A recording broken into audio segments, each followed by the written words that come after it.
Bismillahirrahmanirrahim. Allahumma shalli alaihi. Alhamdulillahi rabbil alamin.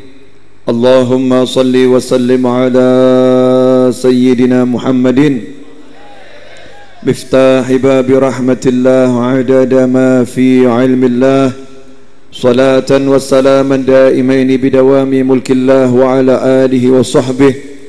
Allahumma salli ala sayyidina Muhammadin salatan taftahu biha lana futuhal arifin wa tufaqihuna biha fid din wa ala alihi wa sahbihi. Assalamualaikum warahmatullahi wabarakatuh.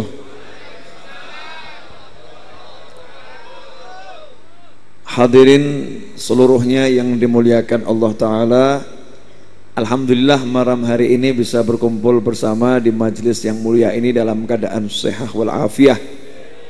Insyaallah yang sakit jadi sembuh, kemudian bersama-sama yang sehat awet sehatnya, panjang umurnya, mudah segala urusan hidupnya, berlimpah dan barokah rezekinya, dan husnul khatimah akhirnya. Amin Allahumma amin. Banyak SMS yang masuk ke saya, Habib kok nggak datang, Habib kok nggak datang, gitu. Habib kok nggak datang.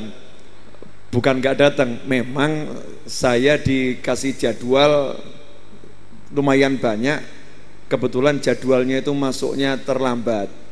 Jadi saya udah menyusun jadwal di majelis-majelis di berbagai kota di Indonesia ya, sebelum datang jadwal dari RJ.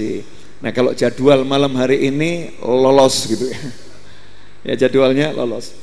Saya waktu beberapa minggu yang lalu saya ada di Malang juga, tapi memang jadwalnya itu masuknya sebelum jauh hari sebelum bulan Maulid. Dari dulu kalau saya bulan Maulid memang ditugaskan keliling untuk menyemarakkan Maulid Nabi Muhammad sallallahu alaihi wasallam. Jadi bukan saya nggak datang, memang jadwalnya diundang tapi tidak saya jawab iya gitu ya, karena sudah ada jadwal yang ada. Jadi RJ ngundang, Habibnya nolak. Nolaknya memang karena jadwalnya sudah penuh. Ya, biar diluruskan, biar nggak jadi fitnah, nanti dikira Habib Novel nggak mau ke RJ gitu ya. Dan yang ngundang sudah mengundang. Hadirin yang dimuliakan Allah Subhanahu wa taala, pagi ini ada gerakan teroris lagi ya. Ya, di Jakarta, nggak apa-apalah. Itu orang-orang nggak benar, jangan khawatir, bangsa kita ini bangsa besar kok. Bangsa kita ini bangsa besar, bangsa yang luar biasa. Insyaallah tidak mempengaruhi ekonomi maupun mental bangsa Indonesia. Insyaallah demikian ya.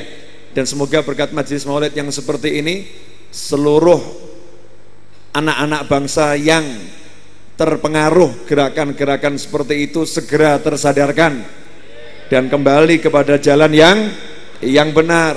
Dan yang memang masih bersikeras untuk seperti itu, semoga segera dapat dituntaskan oleh TNI dan Polri, dan bangsa kita menjadi aman, tentram, makmur, tidak ada gangguan-gangguan yang seperti itu lagi selama-lamanya. Amin Allahumma amin. Hadirin yang dimuliakan Allah Ta'ala, Islam itu memberikan keamanan. Islam itu memberikan keamanan. Islam itu memberikan kenyamanan. Makanya dikatakan oleh Rasul, al-muslimu, yang namanya muslim, man salimal muslimuna min lisanihi wa yadih. Jenengan atau saya atau kita baru betul-betul bisa memproklamirkan dirinya sebagai muslim sejati, bukan muslim KTP. Ya, muslim sejati, bukan muslim KTP. Meskipun dia sudah sholat, belum bisa memproklamirkan dirinya sebagai muslim yang sejati. Meskipun dia sudah puasa, belum bisa memproklamirkan dirinya sebagai muslim yang sejati. Meskipun dia hafal Al-Quran, hafal Al-Quran, belum bisa memproklamirkan dirinya sebagai muslim sejati. Karena yang mendapatkan stempel muslim sejati bukan orang-orang yang sekedar sudah melaksanakan sholat 5 waktu, menjalankan kewajiban puasa Ramadan, menunaikan ibadah haji, mengeluarkan zakat, atau melakukan berbagai ibadah yang lain, semisal satu hari baca Al-Quran 20 juz, atau bahkan satu hari sekali khatam Al-Quran. Orang-orang tersebut oleh Nabi belum dikasih stempel muslim. Yang dikasih stempel muslim oleh Nabi Muhammad sallallahu alaihi wasallam, al-muslimu man salimal muslimuna min lisanihi wa yadihi.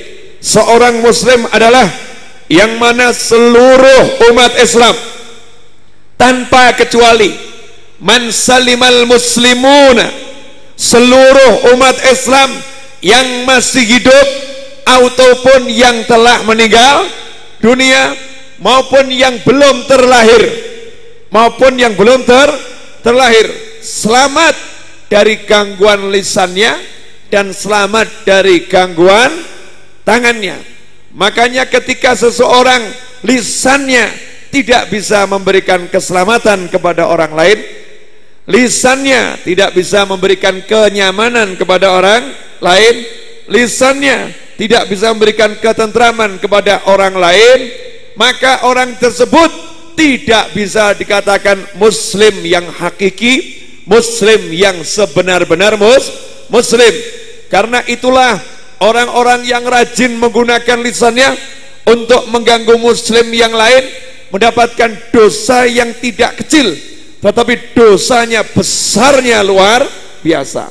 Contoh yang namanya ghibah namimah. Ya, yang namanya ghibah namimah. Orang yang menggunjing, orang yang mengadu domba antara muslim yang satu dengan muslim yang lain. Dalam sebuah riwayat Rasul menyatakan al-ghibatu asyaddu minaz zina. Dalam riwayat yang lain min thalathin zina.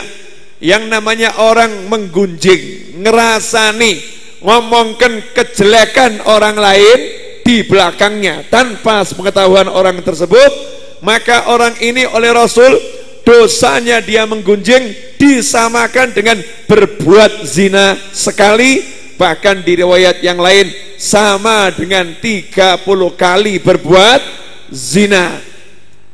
Perbuatannya kecil tapi dosanya besar. Kenapa? Kenapa orang berbuat kecil dikasih dosa yang lebih besar dari dosa perbuatan yang besar? Zina itu dikatakan zina, zina dikatakan zina jika terjadi hubungan di luar nikah. Zina itu pun dibagi dua, ada yang hukumannya cambuk dan diusir, ada yang dihukum mati dengan hukuman rajam. Yang belum menikah dicambuk dan kemudian diusir dari tempat tinggalnya selama setahun. Kemudian yang sudah menikah tidak ada kata maaf, tidak ada kata ampun terbukti, maka dihukum mati dengan hukuman rajam. Artinya hukuman zina itu kan kerasnya luar biasa. Tapi Rasul mengatakan untuk orang yang lisannya memperbincangkan keburukan muslim yang lain, maka orang ini dosanya lebih berat.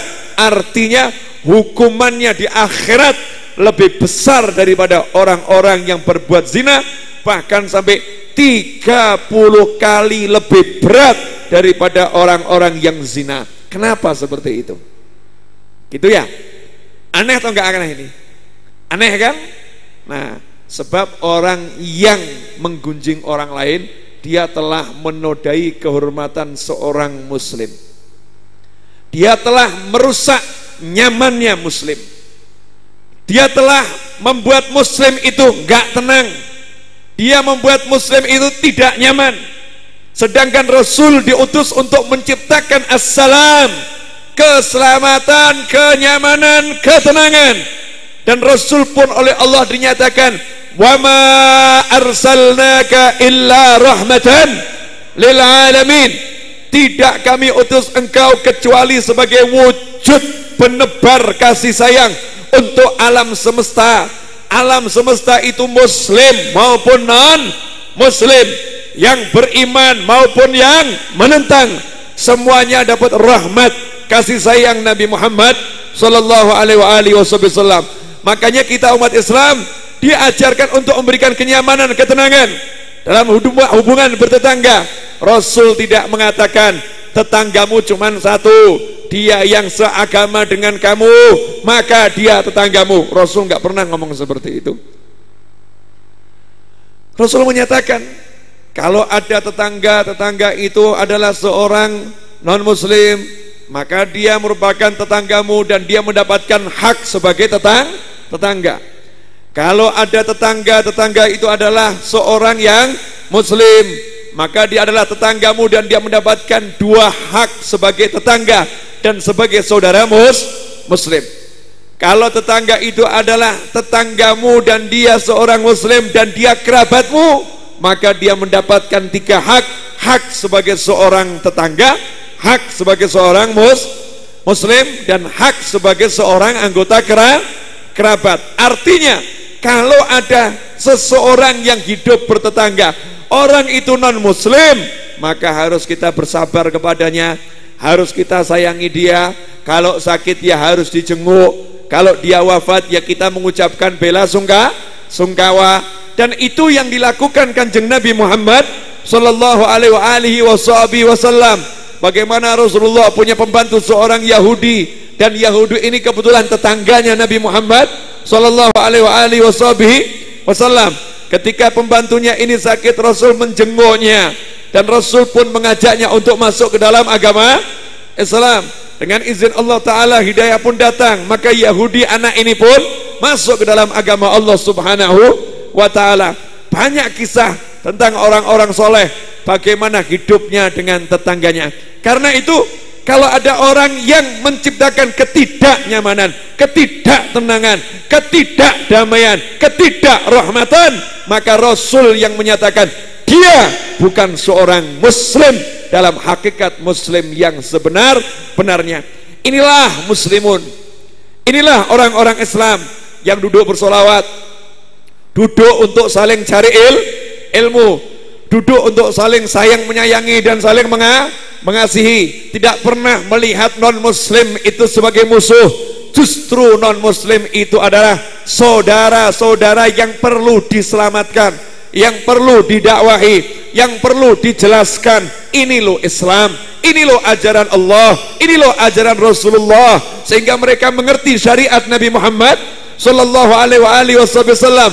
Bagaimana kita bisa menjual dagangan ini kalau pembelinya dimusuhin? Bagaimana kita akan menjual dagangan kita kalau pembunuhnya kita bantai, pembelinya kita bantai, pembelinya kita hajar, pembelinya kita maki, pembelinya kita hina? Siapa yang mau beli dagangan kita?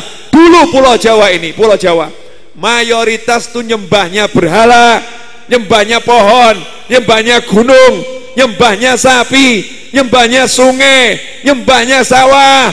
Ketika para ulama masuk ke negeri ini, tidak ada yang mengkafir-kafirkan, tidak ada yang menyesat-nyesatkan mereka-mereka yang nyembah seperti itu. Justru para ulama ini menebarkan senyum, ulama ini berderma, sehingga umat yang ada di negeri ini berubah dari penyembah berhala menjadi menyembah Allah Subhanahu wa Ta'ala. Hadirin yang dimuliakan Allah, ini pembukaan dari saya menyikapi teror yang terjadi tadi pagi ya. Nah, jadi kalau betul muslim, maka kamu membuat muslim yang lain selamat, membuat muslim yang lain tenang, membuat muslim yang lainnya nyaman. Tetapi muslim di negeri ini menjadi tidak nyaman karena ulahmu, bagaimana engkau bisa katakan dirimu muslim yang baik? Hadirin yang dimuliakan Allah Ta'ala, malam ini kita akan belajar bareng.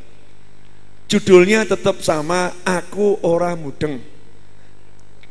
Sebab saya nggak pernah ngerti mau ngomong apa. Tadi juga asal keluar. Mudah-mudahan nanti yang keluar barokah dan manfaat. Boleh saya nanya, Pengen selamat atau enggak selamat?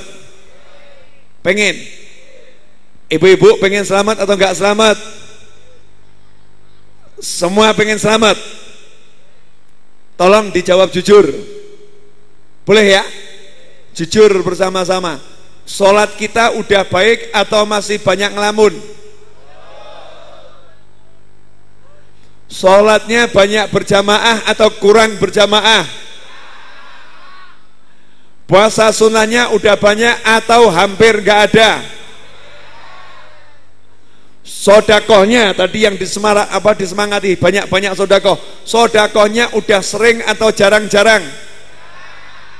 Kalau Jumatan sodakohnya 100.000, 50.000 atau 5.000 atau 1.000? Ajib ini.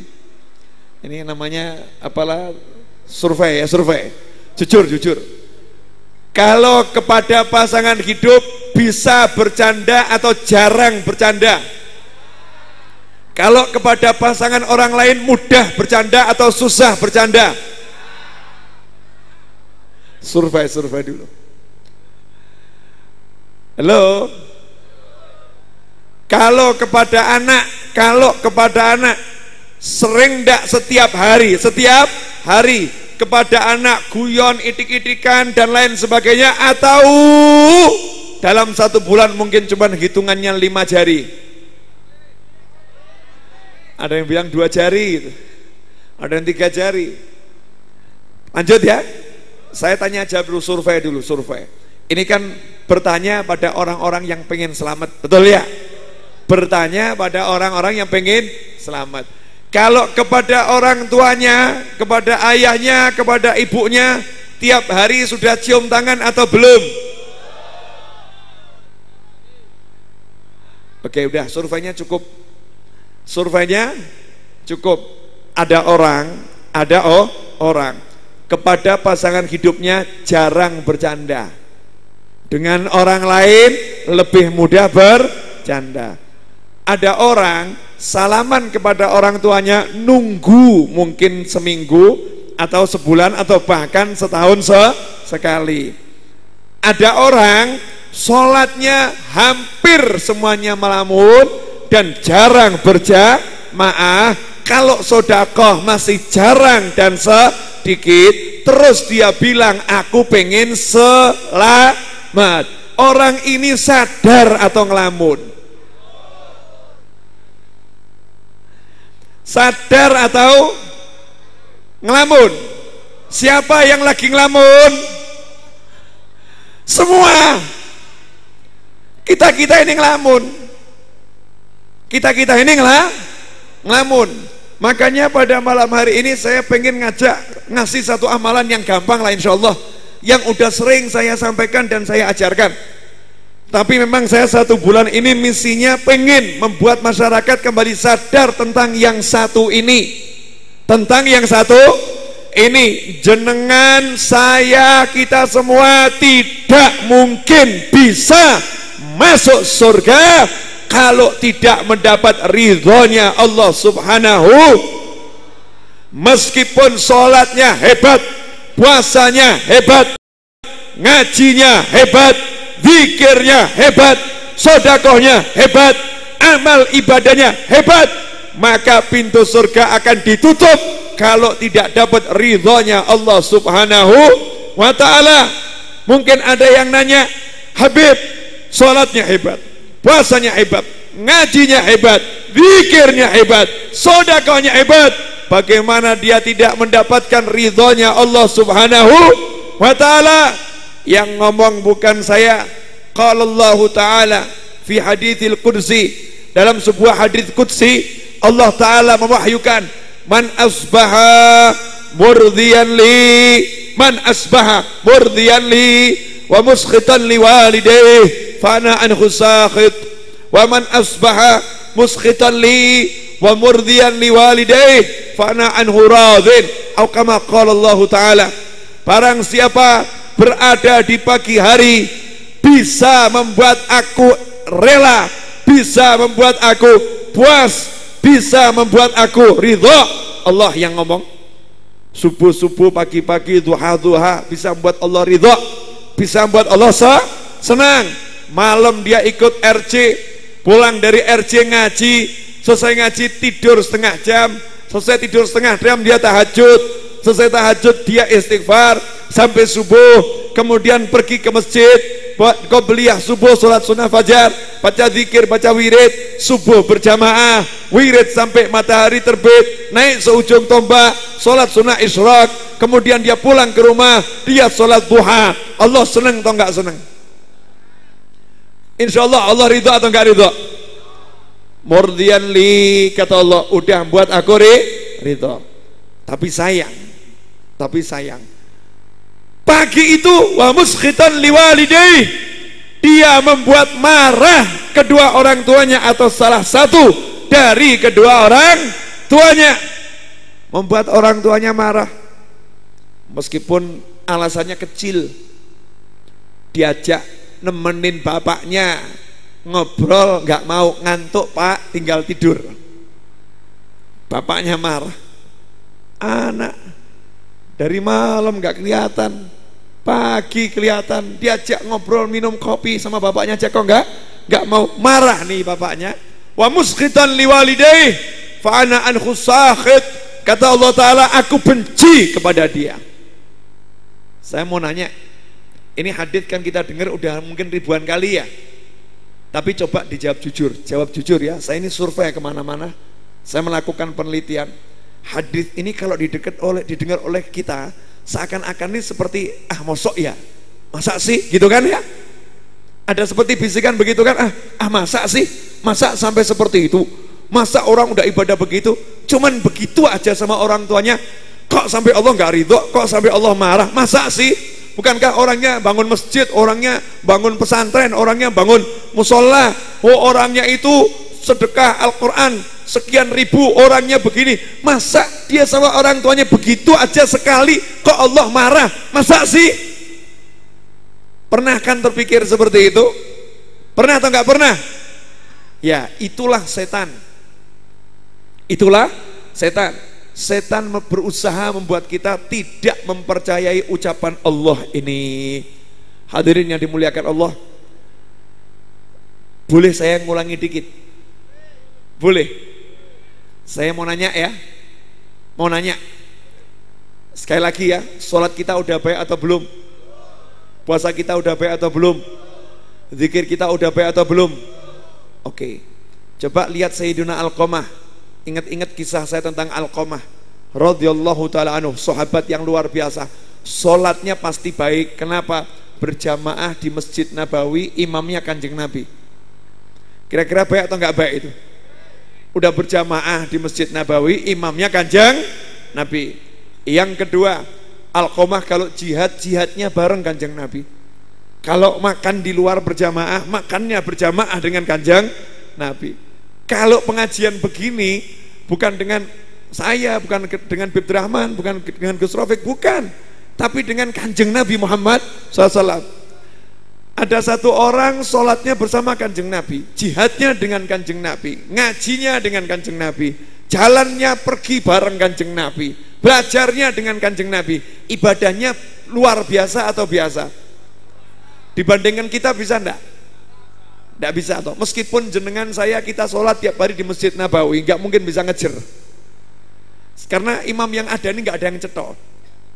Mau Habib Rahman, mau saya, mau Gus Rafiq, mau Habib Taufik, enggak ada yang cetok nih. Ini imam-imam enggak cetok semua ini. Mohon maaf. Ini imam-imam enggak jelas semua. Karena kalau sholat belum tentu diterima sama Allah Ta'ala, makanya enggak jelas. Yang jelas imam diterima itu Kanjeng Nabi Muhammad Sallallahu Alaihi Wasallam. Jadi meskipun seorang habib atau kiai ngimami belum tentu diterima. Gak gampang amal itu diterima, gak gampang. Jangan dikira gampang nanti dulu. Ya, meskipun kita harus husnudzon, insya Allah diterima. Tapi aturan Allah itu ketat. Allah itu semuanya serba sistematis. Coba kita lihat betapa sayangnya Allah kepada manusia. Allah bisa saja semena-mena, tapi Allah nggak mau semena-mena. Allah kasih malaikat Raqib dan Atid, mencatat di kanan, mencatat di kiri, dan catatan itu terbukukan. Makanya nanti ada yang siapa menerima catatan dengan tangan kanannya, ada yang menerima catatan dengan tangan kirinya. Apakah selesai dengan catatan malaikat? Tidak. Allah masih mengkonfirmasi langsung, betul tidak catatannya malaikatku ini? Apakah tanggal sekian jam sekian engkau begini wahai hambaku, betul atau tidak? Tanggal sekian jam sekian apakah engkau begini wahai hambaku, betul atau tidak? Masih ditanya oleh Allah one by one, satu demi satu. Itu namanya yaumal hisab, nanti hari perhitungan amal. Karena Allah tidak mau menzalimi satu hambanya pun, dan Allah yang maha tahu, malaikat yang sangat jujur, dan tidak mungkin malaikat itu nulis yang salah. Allah pun masih memberikan kenyamanan, memberikan ketentraman, memberikan jaminan. Aku tidak akan asal percaya pada catatan malaikatku saat dia menyatakan kemaksiatanmu, maka aku pun akan bertanya satu per satu, betul atau tidak. Coba bayangkan nih, Allah ini sayang tidak sama kita nih? Sayangnya luar biasa. Makanya untuk amal yang bisa sampai ke langit, kalau dalam kitab Minhajul Abidin karya Imam Ghazali rahimahullah, nanti ada satu hadis di kitab tersebut, hadis yang sangat menakutkan tentang amal soleh. Amal ini kalau naik ke langit, di langit pertama nggak langsung diterima. Ada malaikat khusus yang jaga pintu langit pertama. Malaikat ini punya detektor anti tidak ikhlas. Detektor anti tidak ikhlas. Oleh malaikat dicek nih amal.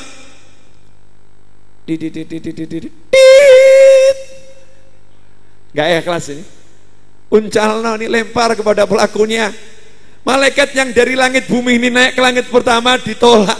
Ini maaf nih, ini nggak bisa dibawa naik ke atas ini. Lemparkan pada pelakunya, gak ikhlas ini. Karena malaikat itu kalau bawa amal soleh senang diangkat ke langit. Datang lagi malaikat rombongan bawa amal soleh RJ. Masya Allah. Ya, amal soleh RJ anggotanya. Ada jamaah RJ nih. Ikhlas atau enggak ikhlas ini? Di amal soleh. Naik ke langit pertama, lolos.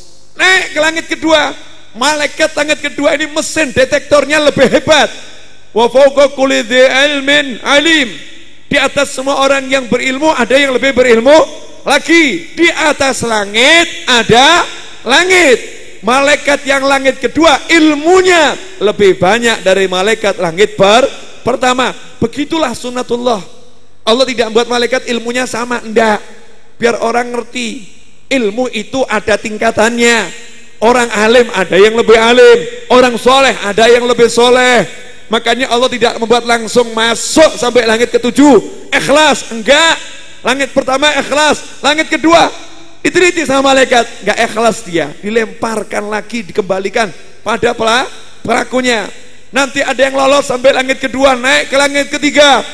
Langit ketiga lolos, naik langit keempat, empat lolos, naik langit kelima. Ada yang sampai langit ketujuh sudah hampir lolos. Ternyata diteliti malaikat langit ketujuh tidak lolos, dilemparkan lagi kepada pelakunya. Ada amal yang lolos lewat 7 langit, sehingga seluruh malaikat langit pertama, langit kedua, langit ketiga, langit keempat, langit kelima, langit keenam, langit ketujuh, malaikat ini semua ngangkat amal ini menghadap pimpinan malaikat, yaitu malaikat Jibril, Malaikat Jibril. Kemudian mengatakan malaikat Jibril, ini amal ikhlas lillahi ta'ala. Senang seluruh malaikat. Kenapa? Karena akan membawa ini menghadap Allah subhanahu wa ta'ala.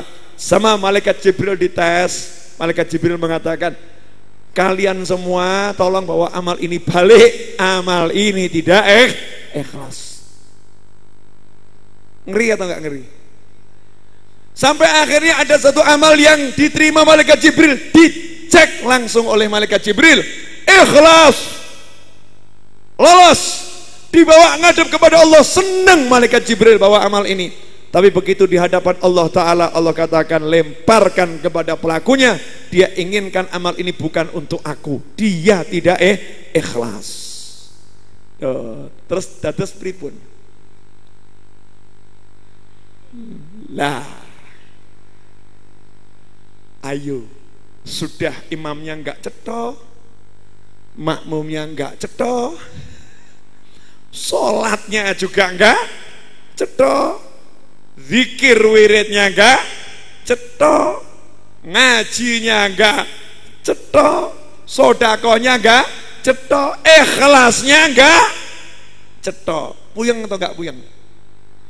Puyeng kan? Puyeng. Alhamdulillah Allah ngasih kita jalan yang gampang. Alqamah itu sholatnya hebat, puasanya hebat, ngajinya hebat, karena dengan kanjeng Nabi Muhammad SAW. Tapi ketika mau meninggal dunia kan susah syahadat. Susah syahadat, suruh ngucap nggak bisa ngucap. Sampai Rasulullah sendiri yang datang nalkin, dituntun sama Rasulullah, ucapkan. Ini kisah ini dibawakan oleh banyak ulama. Kalau dari kalangan habaib coba baca kalamnya Habib Muhammad bin Hadi As-Segaf rahimahullah, yang wafatnya ya sekitar 100-an tahun yang lalu, 90 sampai 100 tahun yang lalu. Habib Muhammad bin Hadi As-Segaf bawakan kisah ini, bagaimana Rasulullah sampai nuntun, ditalkin oleh kanjeng Nabi, Alqamah geleng kepala. Ini sahabat yang luar biasa loh ya, geleng kepala, nggak bisa ngucap ya Rasulullah. Ngomong lain bisa, suruh ngucap la ilaha illallah nggak bisa. Saya mau nanya, kalau ada orang dituntun kanjeng Nabi, setan berani dekat atau lari? Jangankan kok kanjeng Nabi, Umar bin Khattab radhiyallahu ta'ala anhu, Sayyidina Umar itu dikatakan oleh Rasul, la usalaka Umaru fajjan la salaka syaitanu fajjan akhar, atau kama qala sallallahu. Kalau Sayyidina Umar ini lewat di satu kampung, setan yang ada di kampung itu ngungsi, ngajak teman-temannya, ojo lewat kini, pindah-pindah, ono Umar ngajak pindah itu setannya. Kenapa? Karena takut terbakar oleh nur imannya Sayyidina Umar ibnul Khattab radhiyallahu ta'ala anhu. Lalu bagaimana dengan Rasulullah SAW? Setan gak berani dekat kalau udah Rasulullah yang nuntun. Tapi kenapa dituntun Rasul kok masih gak bisa ngucap? Berarti bukan setan yang nahan, yang bungkem memang Allah subhanahu wa ta'ala. Nah kenapa dibungkem Allah? Singkat cerita, kita mau udah ngerti kan ceritanya, sampai Alqamah mau dibakar ya, mau dibakar, baru ibunya memaafkan. Setelah ibunya memaafkan, baru Alqamah bisa mengucapkan 2 kalimat syahadat dan meninggal dengan husnul khatimah. Keras, la ilaha illallah, meninggal dunia. Pantes sahabat amalnya bagus, dapat ridho ibunya, selesai masalah. Nah, terus yang buat ibunya marah apa? Ternyata ibunya itu marah karena Alqamah suatu hari dimasakkan oleh ibunya, di hari itu juga dimasakkan oleh istrinya. Alqamah makan masakan yang dimasakkan istrinya dulu, baru makan masakan yang dimasakkan oleh ibunya. Ibunya sakit hati, tidak ridho kepada anaknya. Ibunya sakit hati, alasan yang seperti ini diiyakan oleh Allah, aku juga tidak ridho. Paham maksudnya? Alqamah kan genah toh, ini bagus toh, ibunya ya dimakan masakannya, istrinya juga dimakan. Tapi dia mengutamakan masakan istrinya dulu pagi itu, cuman sekali loh. Pagi itu mengutamakan sarapan istrinya dulu, baru tempat ibunya. Ibunya sakit hati. Sakit hati ibunya ini diiyakan oleh Allah, karena Allah udah janji, siapa yang membuat orang tuanya murka, aku murka sama dia. Ini ngeri atau enggak ngeri ini? Ngeri ya? Sebetulnya enggak ngeri kalau kita mikir sebaliknya. Siapa membuat orang tuanya senang, Allah senang sama dia. Selesai kan? Tinggal kita buat senang orang tua kita kan beres masalah. Nah khusus orang tua ini kalau kita bisa buat senang, kalau kita bisa buat senang, apalagi minta doa, lagi-lagi doanya saya, doanya para habaib, doanya para kiai, itu doa yang belum jelas. Memang kita disuruh husnudzon, suruh minta doa sama orang-orang yang dipandang punya kesolehan, orang-orang yang dipandang punya kebaikan, muslim yang lain, mukmin yang lain, husnudzon, minta doa. Betul, kita husnudzon disuruh minta doa, tapi kita yang doa itu sadar doa kita ini belum jelas. Kenapa belum jelas? Jangan tersinggung, dalilnya sangat jelas. Rasul pernah lewat di satu padang Sahara, ada orang doa sampai nangis-nangis. Rasul mengatakan, anna yustajabulah, Dari mana doanya bisa diterima Allah? Makanannya haram, pakaiannya haram, dibesarkan dari yang haram. Siapa di antara kita yang nggak pernah kena haram? Siapa di antara kita yang nggak pernah kena haram? Bohong dalam jual beli, haram rezekinya. Berdusta dalam jual beli, haram rezekinya. Menutupi aib barangnya akan dijual, haram rezekinya. Siapa di antara kita yang nggak pernah begitu? Coba dicek masing-masing. Belum lagi kita hidup dengan aturan negeri ini yang belum sepenuhnya Islami. Mulai dari aturan PDAM, mulai dari aturan PLN. PLN itu kalau kita masih pakai begengser, tanya Pak Agus nih, ada Pak Agus nih. Kalau kita pakai begengser ya, begengser, belum pakai pulsa, begengser itu kan jelas aturannya, bayarnya di belakang, bulan depan. Artinya itu jual beli kita dengan PLN. PLN menjual listrik, kita membeli listrik. Cuman kita bayarnya nanti setelah pakai 1 bulan. Itu namanya jual beli sistem hutang. Sedangkan teken kontraknya kalau terlambat didenda. Kalau didenda, kalau keterlambat terus sekian bulan nggak bisa bayar, dicopot. Ya kan, dicopot, dicabut itu listriknya. Tanya sama ulama manapun, jawabannya jual beli seperti ini dengan kontrak yang jelas seperti ini sistem yang ribawi. Jadi listriknya listrik riba. Kalau ngaji dengan listrik yang seperti itu, ngajinya dengan listrik riba. Kalau sholat dengan listrik yang seperti itu, sholatnya dengan listrik riba. Kalau nyedot air pakai alat penyedotnya listriknya dengan listrik seperti itu, maka airnya mengandung riba. Kalau masak nasi pakai rice cooker dengan mesin rice cooker listriknya seperti itu, nasinya mengandung riba. Kalau mandi nyedot airnya seperti itu, wudhu bla bla bla bla, semuanya mengandung riba. Ngeri atau nggak ngeri? Kalau PDAM pasti udah, PDAM belum ada tokennya itu. Kalau listrik pakai pulsa kan bayar di depannya, itu halalan toyiban. Tapi kalau yang satu belum. Memang sistemnya masih seperti itu. Kemudian yang kedua, PDAM, perusahaan daerah air minum, itu bayarnya di belakang. Kalau terlambat bayar denda, nggak bayar dicabut. Maka ini sistemnya juga ribawi. Jadi airnya riba, minum air riba. Bagaimana doanya bisa qabul? Anna yustajabulah. Dari mana bisa diterima? Jenengan mumet napa mboten mumet? Maka saya katakan, kita di sini nih, walaupun Habib, walaupun Kiai, sehebat apapun, masih tanda tanya, belum cetok. Ya insya Allah diterima, tapi ya harus ada rasa khaufnya. Makanya kan disuruh minta doa dari orang lain. Moga-moga doa dia lebih kabul, kan seperti itu. Meskipun kalau kita doa harus yakin doa kita kabul, tapi kan ya sedia stok. Kayak menawa nggak kabul kan ada yang doanya kabul. Tapi ada satu manusia yang doanya itu diterima Allah. Jangankan kok dia makan haram, meskipun dia kafir doanya diterima sama Allah.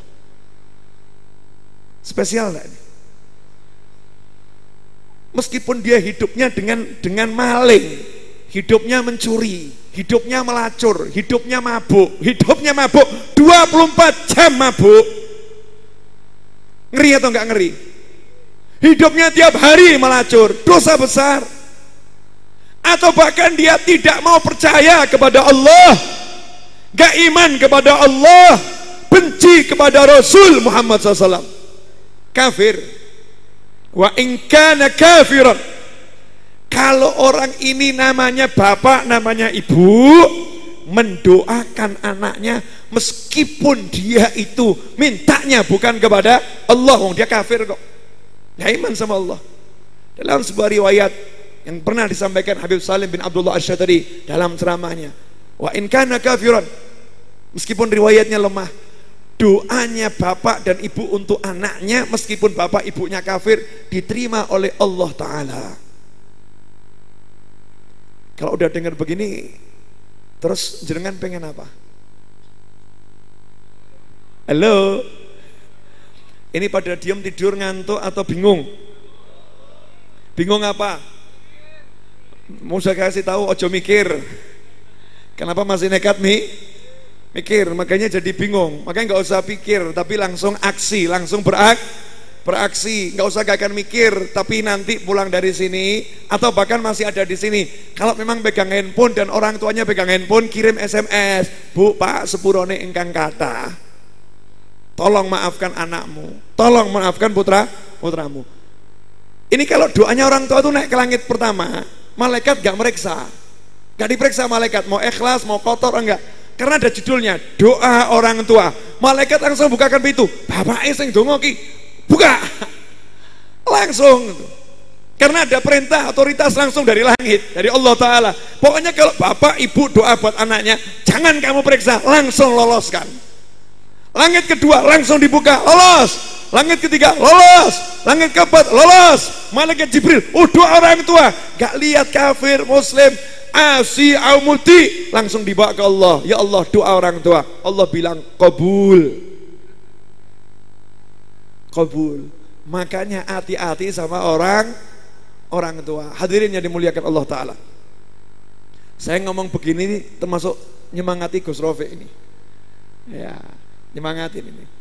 Ayahnya ini kan bina majlis ini kan luar biasa. Jadi kalau pengen bahagia dunia akhirat, terus gak usah mikir sing liyane, udah mikir ini aja, udah cetok gitu ya, mikir majlis ini saja. Dan orang yang membantu anak bekti sama orang tua, yaitu nanti dapat ridhonya Allah Subhanahu wa Ta'ala.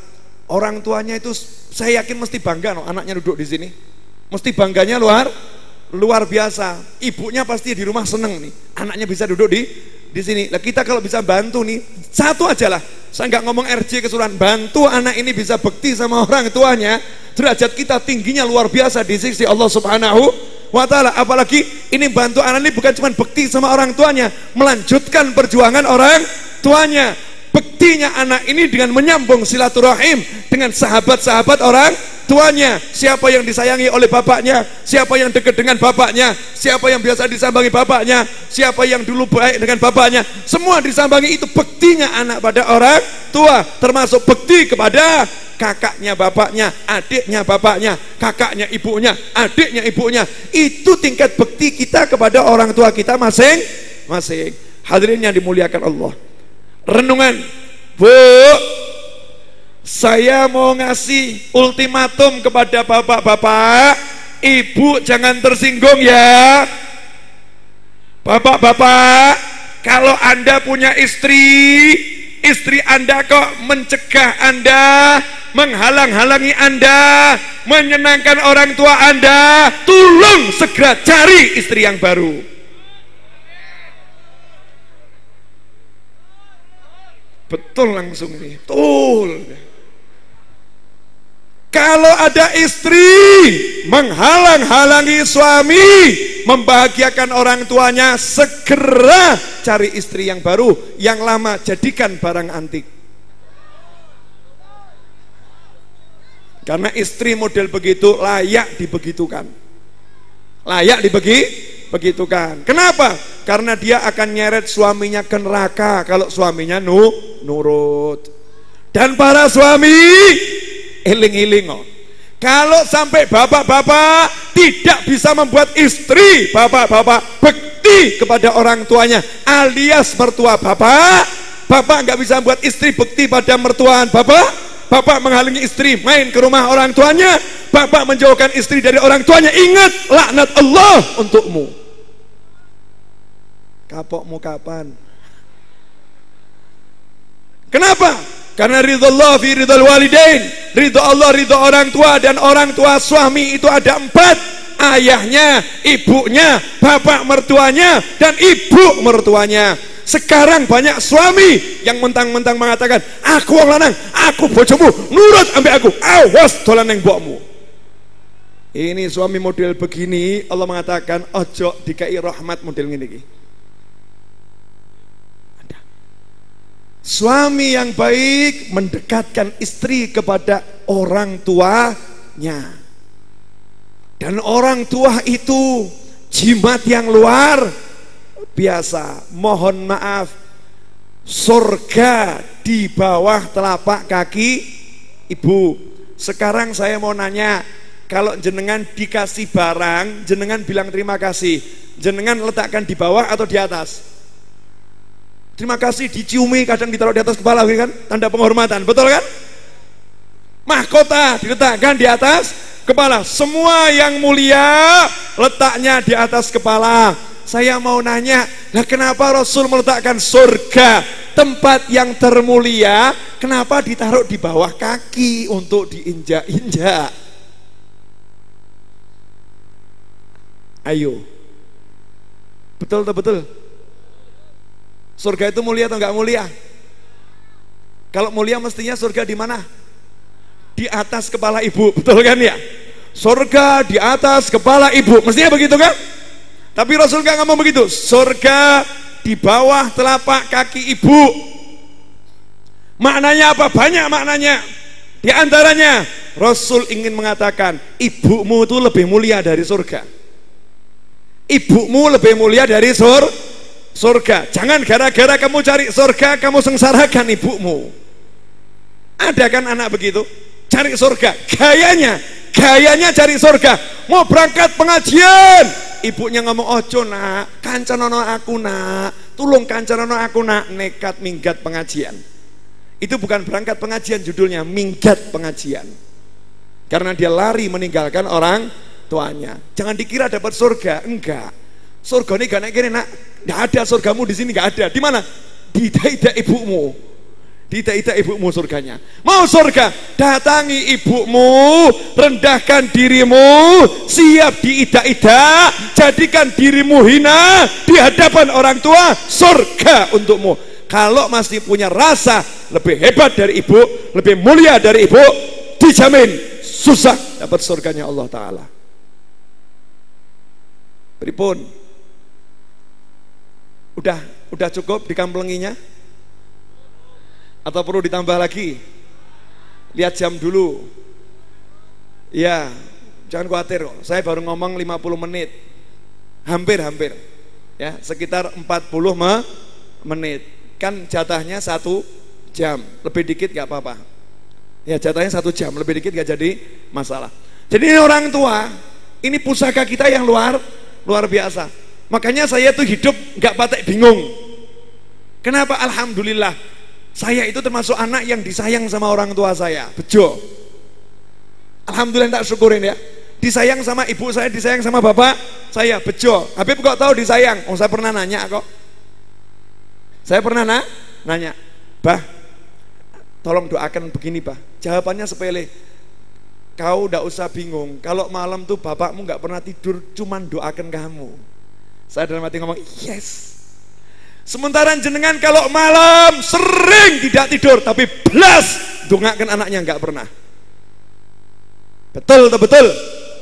Bangun, melek, zikir, wirid, anaknya tidak didoakan.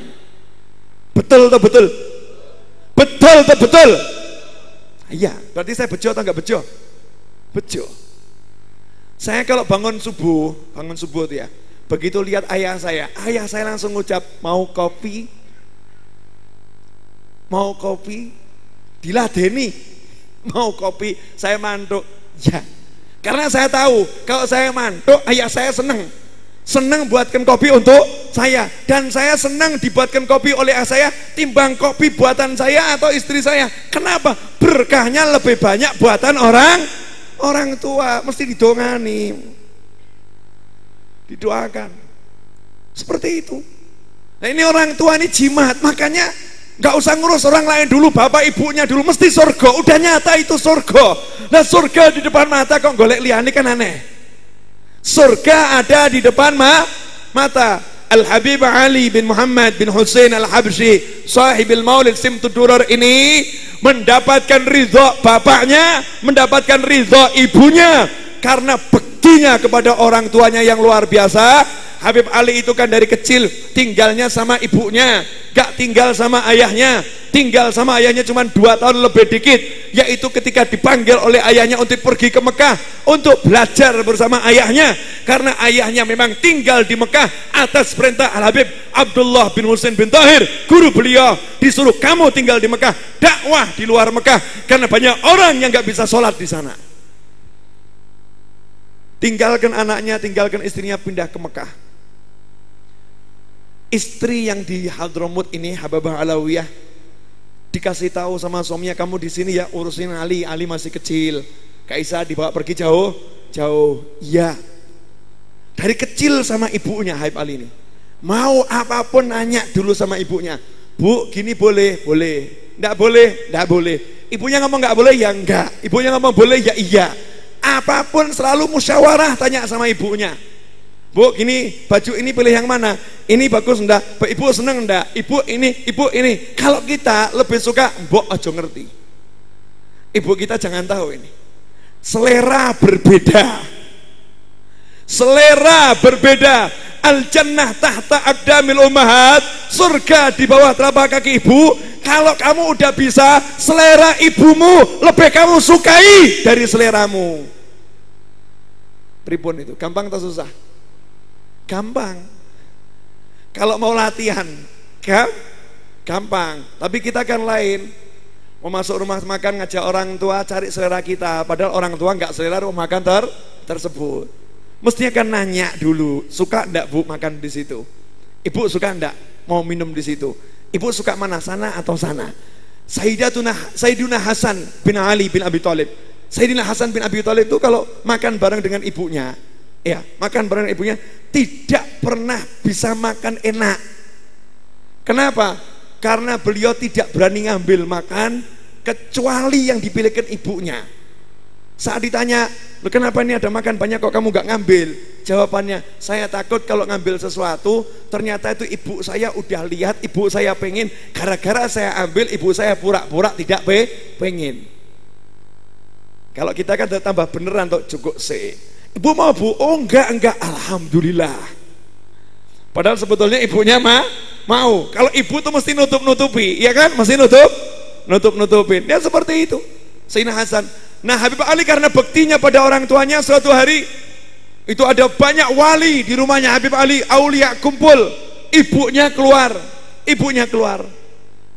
Kemudian ngomong kepada wali-wali besar yang lagi duduk sama anak-anaknya, "Wahai saudara-saudaraku, saya mau ngomong sesuatu, tolong kalian semua jadi saksi. Saksikanlah ya, aku ridho pada anakku ini Ali, dunia akhirat." Saya mau nanya, pernah kita disekseni ibu kita seperti itu? Ini loh, aku ridho pada anakku Ali ini dunia akhirat. Yang makanya jadi wali yang luar biasa. Habib Ali mengatakan, saya kalau digandeng ibu saya, diajak pergi ke pasar, di pasar ada orang jual beli budak, terus ibu saya datang ke sana dan ngomong begini, "Pak, saya mau jual budak saya, jenengan berani berapa?" Nanti yang pembeli akan nanya, "Betul kamu budaknya?" Saya akan menganggukkan kepala, "Betul, saya budaknya." Coba kalau jenengan mau dijual sama ibunya, sendiko dawuh atau berontak? Jangan dijual, baru disuruh aja udah berontak. Jangankan dijual. Loh ini loh, bekti sama orang tua. Ini simtudurah ada karena anak yang bekti sama orang tua. Di situ rahasianya. Semua ini dilakukan untuk menyenangkan orang tua yang paling agung, yaitu baginda Muhammad sallallahu alaihi wasallam. Habib Ali buat ini pengen menyenangkan Rasulullah, ayahnya yang terbesar, kakek utamanya, karena birrul walidain, karena pengen bekti sama Nabi Muhammad sallallahu alaihi wasallam. Makanya nilainya berbeda. Maulid yang dibuat sama zuriyah Rasulullah sama dibuat orang lain itu nilainya berbeda. Ya, penabuh hadrah, kalau yang nabuh itu anak cucu Nabi, sama yang nabuh orang lain itu berbeda. Kenapa? Kalau yang nabuh anak cucu Nabi, ini nilainya bekti pada orang tua. Kalau yang nabuh orang lain, nilainya orang yang mahabbah, muhib, cinta pada Nabi Muhammad SAW. Nilainya semua tinggi, tapi kadarnya berbeda. Kenapa nih Simtu Dular ini luar biasa? Karena ini dari cucu yang dicintai oleh Rasulullah SAW. Cucu yang abar, yang sangat bekti kepada aku. Dalam berbagai riwayat mimpi, Rasul mengatakan begitu.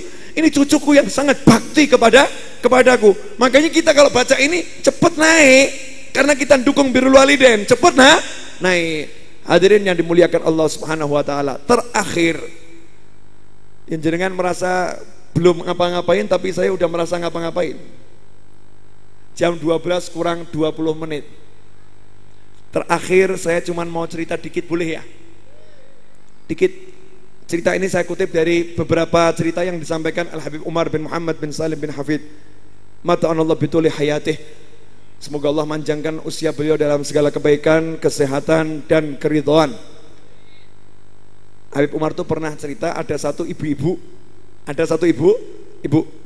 belum lama ini, ya tahun-tahun kemarin lah, satu ibu-ibu tuh nangis yang luar biasa. Terus ditanya sama seseorang, "Bu, kenapa kok nangis?" Ibu tadi jawab begini, "Saya udah 3 hari tidak mimpi bertemu Nabi Muhammad SAW. Sudah 3 hari nggak mimpi Rasul." Jadi nangisnya itu karena 3 hari ini nggak mimpi Rasul. "Saya punya dosa apa? Saya punya salah apa? Ya Allah ampuni saya." Nangis lagi. Tanya lagi sama orang tadi, "Emangnya ibu biasanya mimpi Rasul berapa kali?"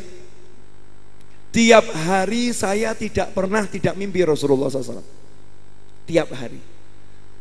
Tapi 3 hari ini kenapa kok mimpinya berhenti? Saya nggak mimpi Rasulullah." Nangis dia.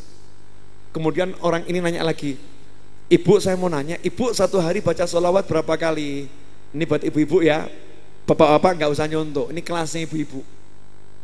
Ini kelasnya ibu, bapak jangan contoh. Kenapa? Karena kelas ibu-ibu itu kelas yang rendah. Ar-rijalu qawwamuna 'alan nisa. Mestinya kaum pria jauh lebih hebat lah lagi. Ini amalan untuk ibu-ibu. Mau tahu Bu, berapa kali bacanya sholawat? Jawabannya, satu hari saya baca sholawat hanya 15.000 kali. Dah, silahkan ibu-ibu mulai besok dicontoh ya. Satu hari 15.000 kali. Berarti Bapak besok, mulai besok satu hari 20.000 kali. Ini semangatnya wanita sholawat satu hari 15.000 kali. Lah kita nih sholawatnya satu hari berapa? Satu hari berapa? Itu tanda tanya. Berapa satu hari? Kemudian yang kedua, ada satu ulama yang dikenal sebagai Qati'ul Lisan. Saya lupa namanya. Umar Ibnu Mubarak kalau nggak salah. Ya di Yaman sana. Qati'ul Lisan. Lidahnya pernah dipotong. Lidahnya pernah dipotong. Ini ulama dari Yaman yang ahli syair. Berangkat ziarah Nabi Muhammad SAW.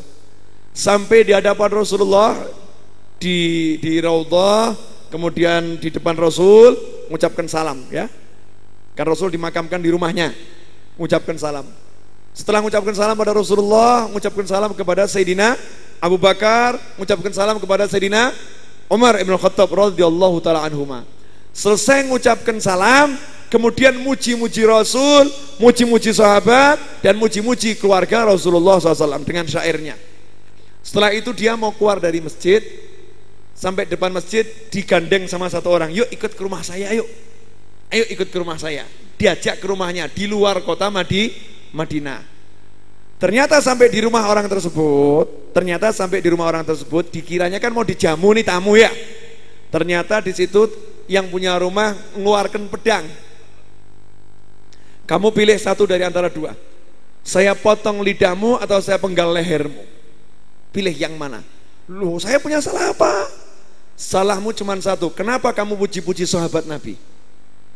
"Salahmu cuma satu. Kenapa kamu puji-puji sahabat Nabi?" "Saya orang yang anti dengan sahabat," kata orang tadi.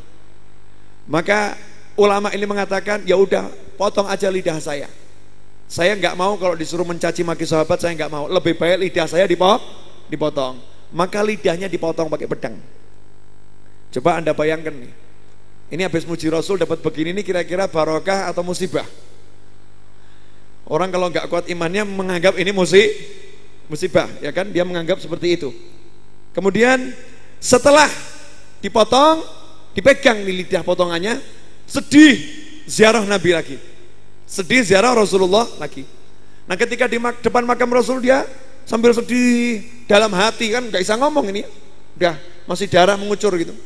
Dalam hati mengatakan ya Rasulullah, ya Rasulullah. Terus tertidur.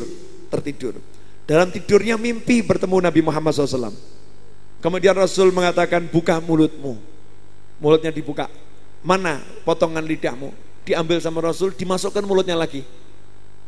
Ditutup sama Rasulullah. Kemudian setelah itu orang ini dalam mimpinya lidahnya tersambung dan bisa bicara. Kemudian dia bangun, subhanallah, lidahnya udah nyambung. Ya, lidahnya udah nyambung. Cerita ini belum selesai. Dia pulang ke Yaman. Semua orang tahu kan, ini peristiwa kan jadi geger waktu itu ya. Semua orang tahu. Tahun berikutnya dia ziarah Nabi. Nabi, muji-muji Rasulullah dan sahabat lagi dan keluarga Rasulullah. Keluar dari masjid, ada anak muda yang ngajak dia, ayo mampir rumah saya. Oh ya, karena ini orang baik ya, dihampirkan gitu ya, ayo gitu. Tapi ketika dia lewat jalan ini dia ingat, loh ini kok jalannya sama dengan yang dulu nih. Jalannya sama dengan yang dulu. Nafsu thorik sama jalannya. Maka saat itulah orang yang gandeng dia bilang, jangan takut. Saya tahu kamu setahun yang lalu kamu lewat sini dihampirkan lidahmu dipotong. Kamu gak usah takut, itu tidak akan terjadi lagi. Kamu ikut saya saja. Akhirnya nyampe ke satu rumah. Dan begitu masuk rumah, ternyata rumahnya sama dengan rumah orang yang dulu motong lidahnya. Sampai di situ anak muda itu ngomong, Pak, saya dah nyunggu Anda setahun pengen ketemu Anda. Saya pengen menjamu Anda. Di rumah itu ada kera yang teriak-teriak, loncat-loncat, ketakutan gitu. Akhirnya anak muda ini memperkenalkan dirinya. Saya adalah anak dari bapak yang dulu motong lidahmu. Yang motong lidahmu itu bapak saya. Bapak saya itu benci kepada sahabatnya Nabi Muhammad SAW. Tapi sejak lidahmu dipotong, alhamdulillah seluruh keluarga saya yang tadinya benci pada Nabi tobat, benci pada sahabat Nabi tobat, semuanya tidak pernah benci siapapun, mau sahabat Nabi, mau siapapun, pokoknya muslim, tidak ada yang dibenci. Kenapa bisa seperti itu? Karena setelah memotong lidahmu, ayah saya jadi itu, ditunjuk kera yang ada dalam rumah. Ya, kera yang ada dalam rumah. Itu ayah saya. Allah beri hukuman seperti itu. Tolong maafkan saya, keluarga saya, dan tolong maafkan ayah saya. Dari kisah ini, ya, ini kisah nyata loh, bukan dongeng. Ini kisah nyata. Dari kisah ini dapat dipetik pelajaran. Orang yang lidahnya digunakan untuk menyanjung dan memuji Nabi Muhammad SAW, begitu ada yang melukai lidahnya, Rasul yang ngobati. Rasul yang ngobati, Rasul yang melindungi. Dan orang yang mengganggu orang yang suka muji Rasul ini, Allah yang langsung turun tangan menghadapi orang tersebut. Meskipun takdir qadha wal qadar harus terjadi, lidah dipotong harus terpotong, itu harus terjadi, harus dijalani. Tetapi langsung ada perbaikannya dan langsung ada hukumannya. Majelis ini majelis muji Nabi Muhammad SAW. Kita disuruh sholawat satu hari 15.000 kali susah. Tapi begitu berkumpul 15.000 orang, 20.000 orang, diajak sholawat jangan bungkem. Karena begitu kita baca sholawat, ya Rabbi sholli ala Muhammad, semuanya begitu, ya Rabbi sholli ala Muhammad. Pahalanya bukan Anda ngucap satu sholawat, tapi dihitung sholawat berjamaah. Jadi kalau yang datang 20.000 orang, duduk sekali, baca satu sholawat, seperti baca 20.000 sholawat. Bayangkan kalau itu ada sekian puluh sholawat, berapa ratus ribu sholawat yang Anda baca tiap malam minggu. Kalau istiqomah di Majlis Riyadul Jannah, pembacaan Simtud Duror. Gampang toh? Jadi sebetulnya bisa dicapai dengan mudah, enggak dengan susah. Kalau kita mau. Hadirin yang dimuliakan Allah Subhanahu wa taala, berhubung waktu menunjukkan pukul 12 kurang 5 menit. Ya. Kurang 10. Kurang 5 menit selesainya. Saya pengen mengakhiri dengan mengumumkan sedikit. Haul Solo jatuhnya 30 dan 31 Januari. Hall Solo. Untuk teman-teman jamaah Riyadul Jannah, khusus jamaah Riyadul Jannah yang mau bermalam dan istirahat di Musola Ar-Raudhah, Raudhatul Jannah, terbuka 24 jam selama jenengan di Solo. Tapi syarat dan ketentuan berlaku. Syaratnya harus bisa membuktikan dirinya jamaah RJ. Kalau teman saya lihat, mana buktimu jamaah RJ? Enggak bisa membuktikan, maka ditolak masuk. Ditolak masuk. Jadi harus terbukti jamaah RJ. Entah pakai jaket RJ, entah mungkin punya apalah dari RJ, maka baru saya terima. Karena kan nanti banyak orang ya, banyak orang. Jangan sampai orang yang enggak benar ikut masuk. Nanti banyak jamaah yang kehilangan HP, kehilangan macam-macam, jadi kesannya enggak baik. Jelas semuanya? Nah, kalau pengen gampang, buat aja rombongan 10 orang, rombongan 20 orang gitu kan. Nanti tinggal ngomong, Bib, ini saya 10 orang. Nanti kepala rombongannya yang saya catat. Kepala rombongannya saya catat. Musola luas, ada 3 lantai. Yang lantai atas belum, enggak pakai atap, tapi yang lantai 1, 2 ada atapnya. Mau dibuat tidur insya Allah 2.000-3.000 orang cukup. Insya Allah cukup. Cuman parkir mobil tidak masuk ke situ ya. Parkir mobil tidak masuk ke situ. Manusianya boleh masuk. Kamar mandi ada 14 kamar mandi. Enggak usah bingung mandi. Jenengan saya siapkan khusus tempat itu untuk menyambut tamu-tamu hall, khususnya yang ahli baca Simtud Duror. Mau atau enggak mau? Kalau enggak mau saya kasihkan yang lain. Ya, khusus buat RJ. Dan buat rombongan habaib dan kiai yang dari RJ ini, ya, mohon maaf, kalau pengen tidur di raudhah nyaman, ya, tentunya kiai sama santri kan beda kelasnya ya. Ya, kalau santri kan kelasnya di lantai, masuk kiai kelasnya di lantai gitu. Nah, kalau kiai sama habib saya siapkan kamar. Saya siapkan kamar. Ada kamar yang ukurannya sangat gede, itu yang cukup untuk 30 orang, itu cukup. Ya, sangat besar. Ada berapa kamar saya siapkan. Nanti kalau memang betul ada kiai-kiai atau habaib dari RJ, ini khusus RJ. Selain RJ saya nggak mikir. Ya, khusus RJ, nanti hubungi saja Pak Syekhu biar ngomong sama saya. Beb, ini ada teman-teman dari RJ, rombongan kiai ada sekian orang, mau bermalam tanggal sekian. Kenapa? Ya, jangan sampai nanti saya tidak menyiapkan tempat yang bagus, yang baik, yang enak. Saya pengen nyervis jenengan karena saya udah diservis di majelis ini. Pengen atau nggak pengen? Pengen ya? Nah, terus ada imbuhannya. Kalau malam haul, kebetulan ini kan hari Jumat, malam haulnya hari Jumat karena haulnya kan hari Sabtu, maulidnya hari Minggu, hari Ahad pagi. Untuk malam Sabtunya, malam Sabtu, pengajian saya Ar-Raudhah tidak libur. Karena pengajiannya tiap Jumat malam Sabtu.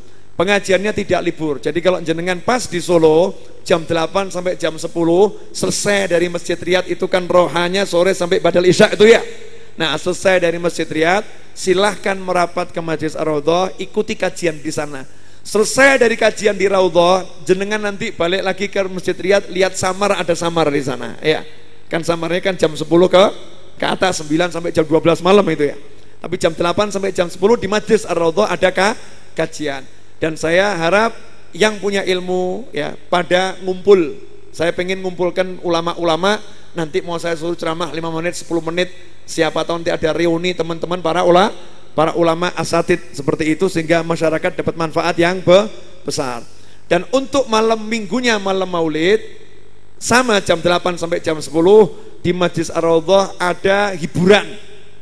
Ada hiburan. Hiburannya apa?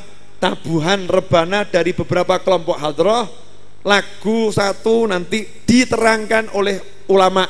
Satu lagi diterangkan oleh ulama yang lain. Isi dari lagu-lagu tersebut.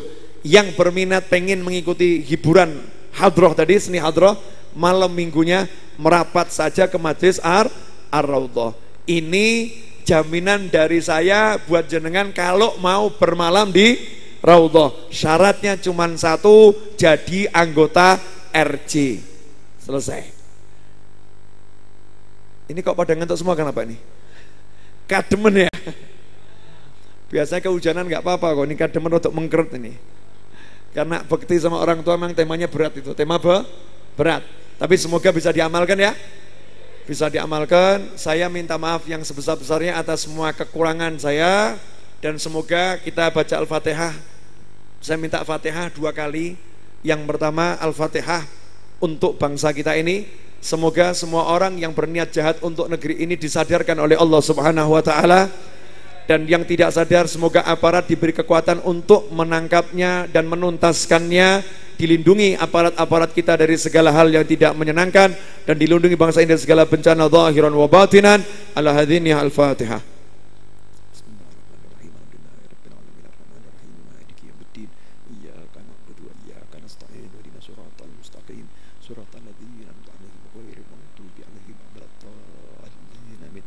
Yang kedua untuk satu teman saya, relawan saya, murid saya yang beberapa hari lalu, yang biasa bantu-bantu gali pondasi di majelis, beberapa hari lalu meninggal dunia. Saya minta satu Fatihah untuk ruh Bapak Tarmin. Semoga Allah Ta'ala menjadikan ruhnya diletakkan bersama para nabi, para siddiqin, para syuhada dan para solihin.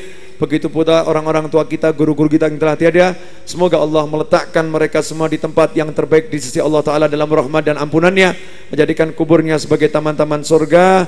Dan semoga kita semua panjang umur dalam kebaikan dan ketaatan, kesehatan, dan diakhiri kelak usia kita dengan husnil khatimah. Ala hadzini Al-Fatihah.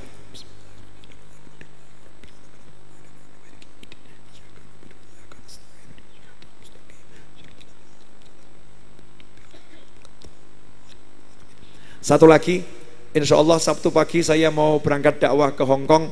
Minta doanya selamat, mudah, berkah, urusannya gampang semua, balik ke tanah air sehat, selamat, bawa manfaat. Al-hadzini Al-Fatihah. A'udzubillahi minasyaitonirrajim. Bismillahirrahmanirrahim. Alhamdulillahirabbil alamin. Arrahmanirrahim. Maliki yaumiddin. Iyyaka na'budu wa iyyaka nasta'in. Ihdinas siratal mustaqim. Siratal ladzina an'amta 'alaihim ghairil maghdubi 'alaihim waladdallin. Amin. Yang berminat beli buku saya yang terbaru, judulnya Inilah Dalilnya, bisa dicari di luar sana, harganya Rp100.000. Itu sisa tinggal sekitar 100 eksemplar ya, saya belum cetak ulang. Tebalnya 232 halaman kurang lebih, isinya tentang ajaran-ajaran habaib dan para kiai, tahlil, yasin, sholawat, maulid, tabur bunga dan lain sebagainya. Inilah dalilnya, buku putih kaum santri. Demikian, mohon maaf. Wabillahi taufik wal hidayah. Wassalamualaikum warahmatullahi wabarakatuh.